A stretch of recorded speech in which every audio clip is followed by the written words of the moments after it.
নমস্কার। জীবন সাথী। অর্ক জোর করাতে সাথী নাগরদোলায় উঠেছিল।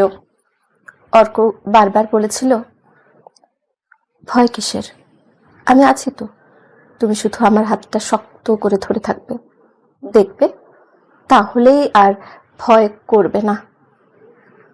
সাথী ছোট থেকেই নাগরদোলায় চড়তে ভয় পায়।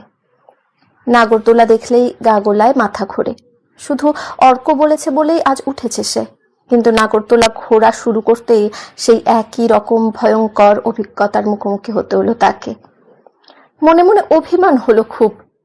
অর্ক তো জানে তার মোশন সিকনেস আছে, তবু কেন কষ্ট দিচ্ছে তাকে? অর্কর কাছে নিজের আনন্দ ফুর্তিটাই বড় হলো শুধু। নাগরদোলা যত ঘুরছে ততই যেন দম বন্ধ হয়ে আসছে সাথীর। কোনো রকমে চোখ বুজে অর্কর হাত চেপে ধরে বসে আছে। কেমন যেন মনে হচ্ছে নিজেকে ওয়াশিং মেশিনে রাখা জামা কাপড়ের মতো।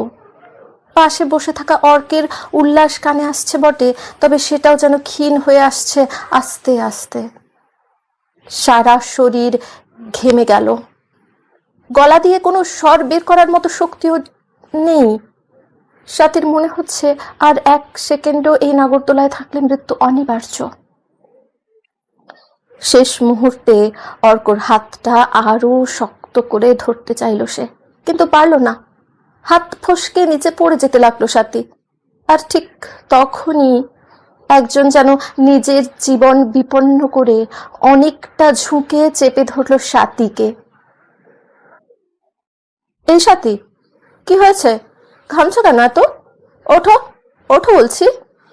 সাথী চোখ মেলে তাকিয়ে দেখলো সামনে দাঁড়িয়ে তার স্বামী অরিন্দম।